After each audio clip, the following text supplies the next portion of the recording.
Ha, the sweet smell of bureaucratic genius in the morning. You know what they say, the road to hell is paved with good intentions and government contracts. Welcome to another episode of Waffle Ladders, where we climb through a vat of sarcasm.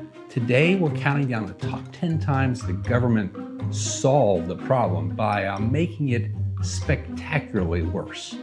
This is policy gone wild, from snake bounties to cartels with government-issued firearms. Let's climb the ladder.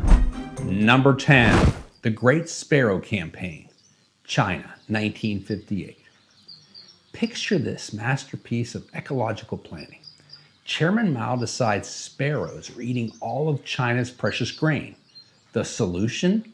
Launch a nationwide war against tiny birds, obviously. Citizens were mobilized with pots, pans, and noisemakers to kill every sparrow in sight. Kids stayed home from school for sparrow duty. It was like a bizarre episode of National Geographic meets totalitarian theater. Here's the problem with declaring war on nature without consulting, scientists or even God. Sparrows don't just eat grain. They also devour insects. Lots of them. So after successfully committing avian genocide, China found itself overrun with locusts and other crop-eating bugs. The very grain they were trying to protect, completely devoured by insects, having the buffet of their lives. The resulting ecological collapse contributed to a famine that killed millions. But hey, at least there were no more sparrows to worry about. It's like hiring a wrecking ball to fix a squeaky door hinge. Technically, you won't hear the squeak anymore. Number 9, the Streisand effect. Government censorship backfires. Named after Barbra Streisand's legendary attempt to hide aerial photos of her Malibu mansion, which exactly nobody cared about until she sued to suppress them, suddenly everyone wanted to see those incredibly boring pictures of a house. Governments worldwide apparently never got the memo because they keep repeating this mistake on an industrial scale. Try to ban a book? Instant bestseller. Block a website? Mirror sites pop up faster than whack-a-moles. Classify a document? WikiLeaks enters the chat. The beauty of the Streisand effect is its mathematical precision. The harder you try to hide something online, the more viral it becomes. It's like the internet has a built-in rebellion mechanism. Tell millions of people, don't look at this, and you've just created the world's most effective advertising campaign. Number 8, food aid in developing countries. Here's a feel-good policy that sounds amazing on paper. Wealthy nations send free food to hungry countries. The intentions are pure, the optics are fantastic, and the unintended consequences are economically devastating. When you flood any market with free products, local businesses can't compete. It's basic economics wearing a humanitarian mask. Local farmers who might have been growing sustainable crops suddenly can't sell anything because why buy local when foreign food is free? These farmers go bankrupt, food independence disappears, and the recipient country becomes permanently dependent on aid. But it gets worse. Much of this aid comes with strings attached, often requiring recipient countries to buy future food from the donor nation's agricultural companies.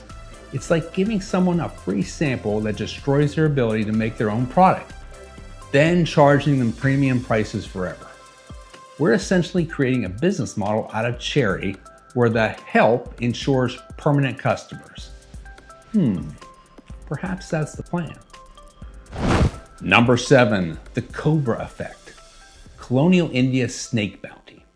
Colonial India had a genuine cobra problem in Delhi.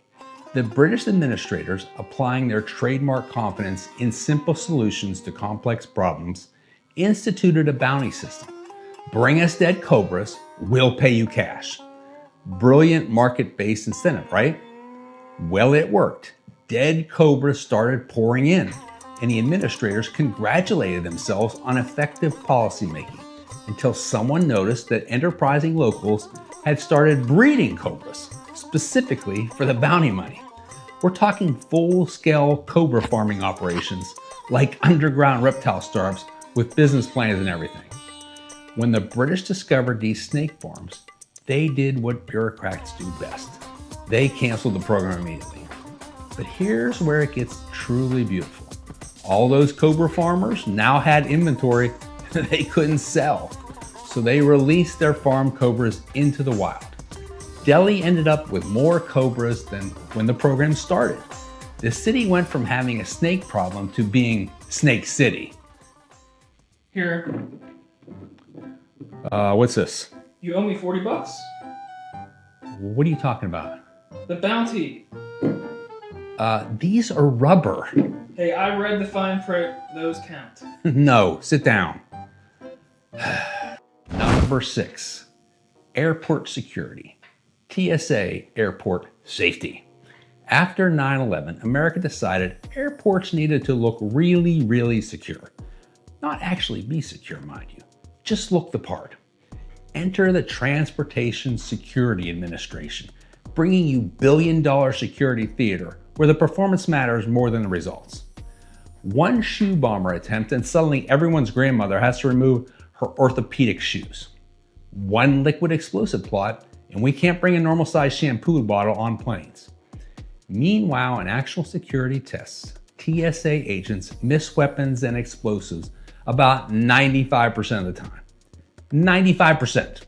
It's almost like it's only a make jobs program. Oh, wait.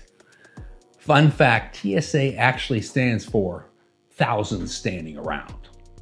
Number 5, Cash for Clunkers program. The 2009 car allowance rebate system had a beautifully simple premise. Trade in your gas-guzzling clunker for a more fuel-efficient vehicle. Get up to $4,500 from Uncle Sam. Save the environment. Stimulate auto sales. Win-win, right? Here's what actually happened. The program, cleverly called CARS, which stood for Car Allowance Rebate System, destroyed nearly 700,000 functioning used vehicles. Not recycled, destroyed. These cars had to be rendered completely inoperable, removing them permanently from the used car market. They literally drained the oil and replaced it with a concoction called silicone silicate that would turn to glass when heated. Suddenly, affordable transportation for lower income families became extinct faster than passenger pigeons. The environmental benefits? Questionable at best. Many of the clunkers were more reliable than new cars people bought with financing they really couldn't afford. We literally paid people $3 billion to destroy functional vehicles and replace them with cars that would break down in a few years, creating more waste, not to mention debt. It's like solving hunger by burning all the affordable restaurants and forcing everyone to eat at 5-star establishments they can't afford. So let me get this straight. We paid people to destroy cars to help the environment?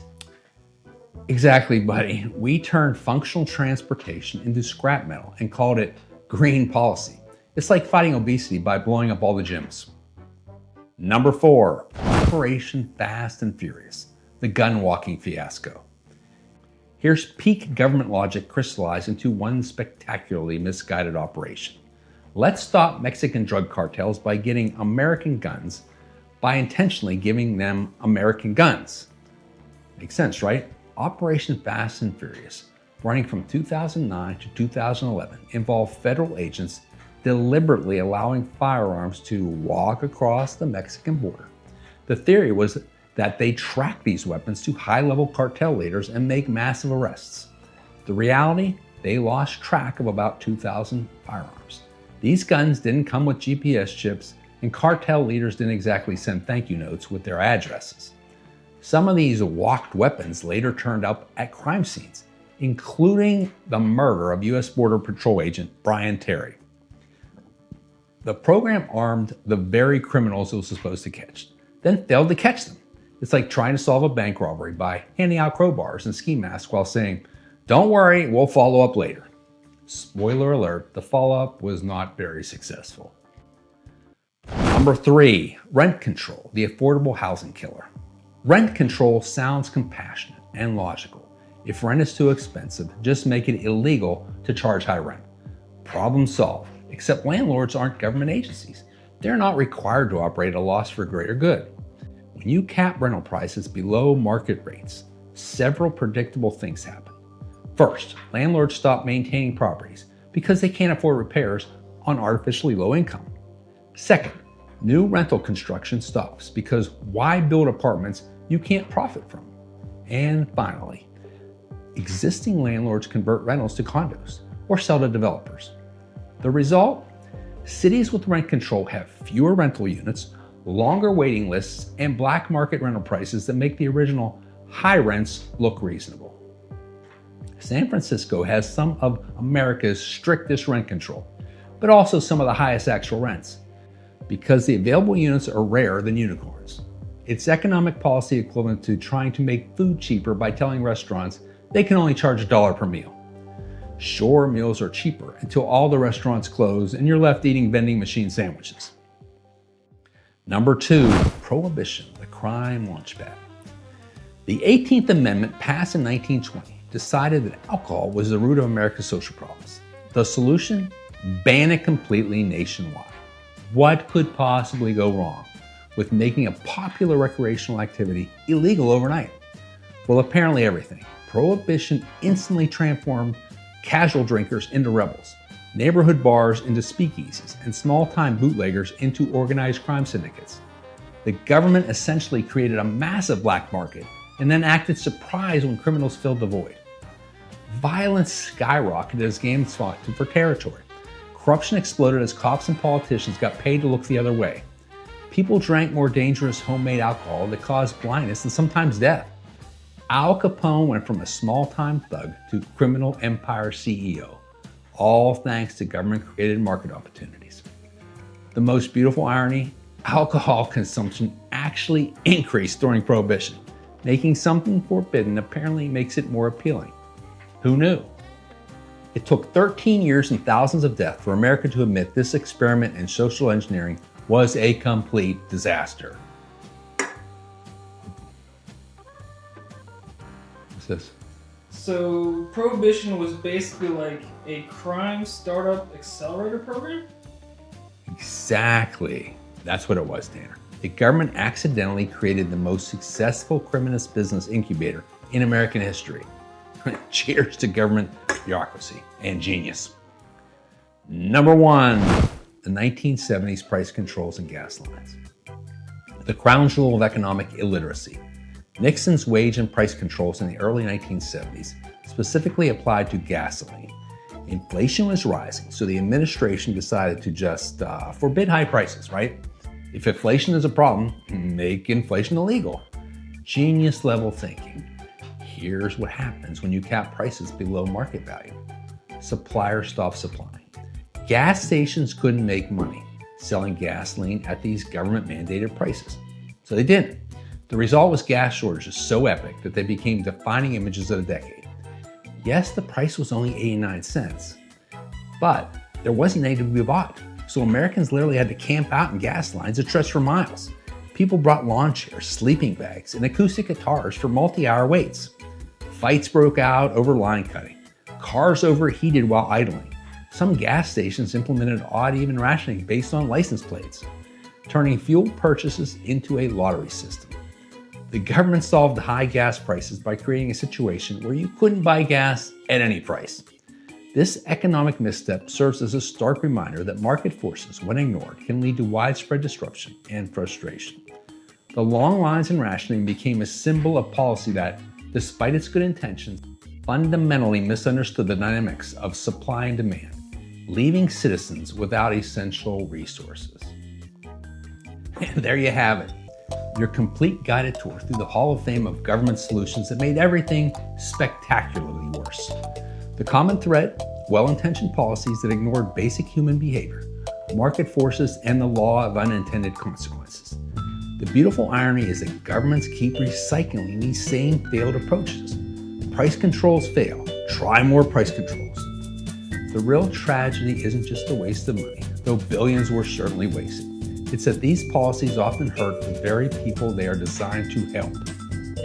Please hit that like button if you enjoy this expedition through bureaucratic wonderland. Share it with anyone who thinks government solutions automatically equal good solutions. And subscribe if you learned something new. Until next time, keep climbing.